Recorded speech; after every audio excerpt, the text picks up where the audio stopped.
د سوات دا آرامه او ښکلې دره یو وخت د نړۍ له سترو تمدنونو څخه وه. په همدې خاوره کې د عبادت غږونه پورته کېدل، د سولې پیغام خپرېده او دلته زرګونو راهبانو د سکون او پوهې په لټه کې ژوند کاوه. دا غرونه او دا درې یوازې طبیعي ښکلا نه ده، بلکې د زرګونو کلونو د پټ تاریخ رازونه پکې نغښتي دي. هغه سټوپې چې نن یوازې کنډوالې پاتې دي، یو وخت د عقیدت، علم او تمدن مرکزونه وو. دلته هره ډبره او هره نقشه د یوه لرغوني او روښانه تیر کیسه کوي. دا یوازې کنډوالې نه دي، بلکې د تاریخ ژوندي نشانونه دي. سوات هغه ځای چې یو وخت د ګندهارا تمدن زړه وو. زه خدای نور ناصر یم او نن مو د سوات د سټوپو او بودایي تاریخ په سفر بیایم.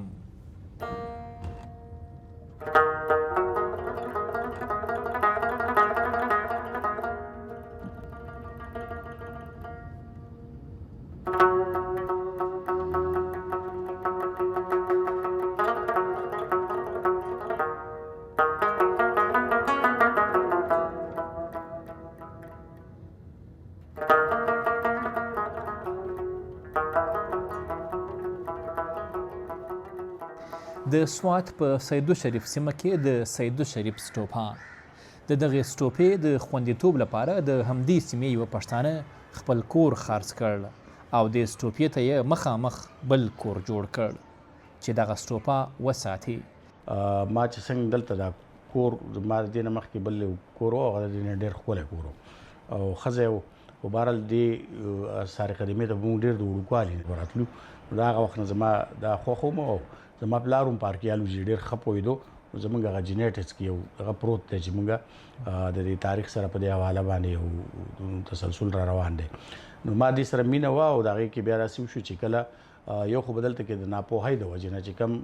هلکان او دلته کې دا چې د خلکو دپاره خو د لوبو ځایونه میدانونه هم نشته، د دې نه یو قسم د لوبو میدان جوړ شوی و. په دې کې به کرکټ کېدې، دا کرکټو سره به سټوپو ته خلک ختو، دا ګټې به غورځولې، اکثر به دا ګوچاره دا ورانه په دې کې ګراوند جوړو. نو هغه کله پوهه کړي، کله زبردستي کړي، کله په دې کې پولیس انوالو کړي، کله متعلقه ډپارټمنټ چې د ارکیالوجي میوزیم هغه به مې وخت په وخت بلکې هغه به تنګ شو دې خبرونه که نه، دی چې هغوی به هغه شانتې دلچسپي نه اخیسته. خو دې ته د ټول نه غټ ترټ چې بیا راغی هغه د ترهګرۍ په وخت کې و، چې ترهګرۍ په وخت کې بیا دلته یو منظم پلانینګ دلته جوړ شو چې دا وران شي او په دې کې مدرسه جوړه شي. نو د مدرسې خپل اهمیت په خپل ځای دی، خو په دې بالکل نه دی. او دا چونکې د ټول قوم یو شریکه اساسه ده او د تاریخ امانت دی. تاریخي امانتونه ورانول چې دي د دې د خیانت اختیار هېڅ چاته نشتی. نو په هغه وخت کې بیا تر دې حده پورې دا خبر رال چې دوی ته بمان کېښودو. نو هغه بمانو چې کله بیا ما ته پته ولګېده چې دلته بمان دي او بل ښکاره دي، ټول محلي خلکو به کتو بلا څیزونه چې کله مو خبر شو نو ما سره څه ملګري چې هغې کې زموږ د خپل کور فاونډیشن محمد علي حاجي صاحب، زموږ شوکت شرار صاحب، حضرګل روشن ملګري، نو موږ دې لپاره یو سټینډ واخیستو چې دا خو یو په ډېر تاریخي تناظر دی، دلته کې دا ټول تاریخ د منځه ځي، بل دا چې دلته خلک راځي نه که هغې دا بلاست شي. نو موږ هغه ملګرو کې د یو کس د پوجي یونټ سره تعلق و، نو هغوی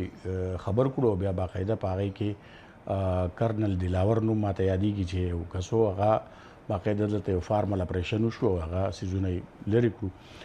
ناکاره کړو. نو د هغې د وجې نه ښه دا وه چې هغه تاریخ هم بچ شو په دې حواله باندې او انساني ضیاع هم د هغې د وجې نه ونه شوه. بیا هغې نه پس موږ کوشش وکړو چې دې ته نور تحفظ میلاو شي. نو هغې دپاره ما بیا سپیشلي د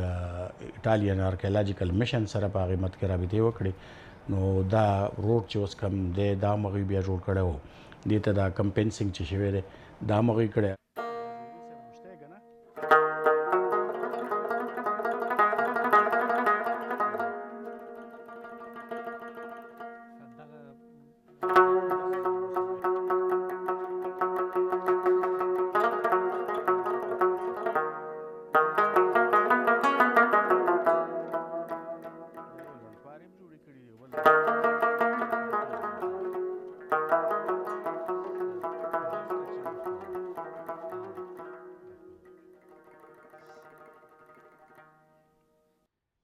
مین سټوپا چې کومه ده د دې په حواله باندې خو داسې ویل کېږي چې کله بودا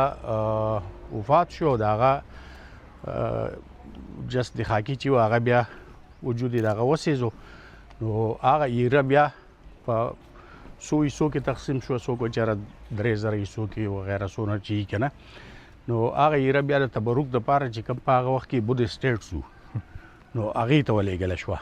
نو هغه ایره بیا په داسې په وړو کې ډبي کې بندي هغې دپاره بیا یو سټوپه لاندې د ګټې جوړه شوي یا د برونز یا د هر شي چې هغه د هغه اکنامک پوزیشن باندې منحصره وه نو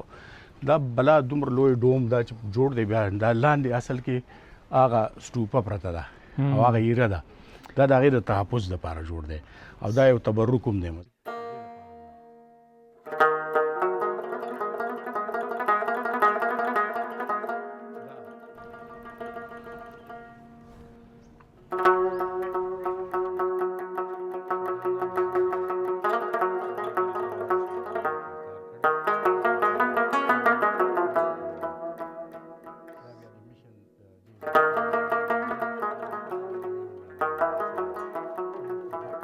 چې پروټیکټډ سایډز دي چې هغې ته دیو پروټیکټډ سایډز وایي او تاسو څنګه وایي خوندي شوي اثار چې څومره دي نو دا 21 اثار وو 21 ټوپې وې د ارکیالوجي ډپارټمنټ سره په ریکارډ باندې خو په دې کې هم اوس 19 پاتې دي او دا دوه درې نم ورانې شوي دي چې خلکو د هغې ګټې وړي دي چا پرې د کورونو بنیادونه جوړ کړي دي چا د مذهبي جنون تحت هغه خپله ایماني جذبه ښکاره کړې ده وران کړي دي خو مجموعي طور که موږ وګورو نو په سوات کې دا خو د هغوی سره په ټایټل چې د هغې څوکیدار شته باقاعده هغوی پروټیکټډ هغې ته وایي چې د کومې څوکیداري هغې ساره نه کوي زموږ سره په سوات کې داسې کلی نشته چې په هغې کې لرغوني اثار نه وي داسې کلی په مشکله وي چې هلته لرغوني اثار نه وي که هغه سیدو دی که منګوره ده ګمبد میره ده که د بر سوات ټولې علاقې دي که دا د دې کوز سوات چې اوس بر سوات کوز سوات شمال ټول یو سوات دی خو انتظامي جوړښتونه دي ماتېږي راماتېږي دا د غالیګي د شموزو د بالګرام د عقبه د مرغزار سلامپور ایلم خو داسې بلکې تاسو د نومونو نه هم اندازه ولګئ دا نومونه لرغوني نومونه دي دې لرغوني نومونو په شا باندې بیا دغه لرغوني تاریخونه پراته دي او ورځ په ورځ نوي کم ایکسکیویشنز چې کېږي په خصوصي توګه چې کم ایټالین آرکیالوجیکل میشن دی د هغې د هیډ چې دی ډاکټر لوکا ماریا د هغه په نګرانۍ کې ډېر نوي سایټونه داسې را پیدا شو چې هغه 3000 کاله زاړه دي د هندو پیریډ دغه د یوناني پیریډ پکې رالو چې کوم بازیره زموږ یو ډېر لوی او ریچ سایټ دی په دې حواله باندې بازیره کې اوس ډېر نوي چې لوی ښارونه هغې کې راښکاره شو ډېر په ښه شکل کې دي او د هغې آبادیانې د هغې سټوپې د هغې مذهبي عبادتګاهونه او د هغې نور چې کوم د ارکیټیکچر په حواله او یا د ارکیالوجي په حواله باندې کم اهمیت دی هغه په ټوله نړۍ کې ښکاره دی او اوس په هغې نوي ریسرچز هم روان دي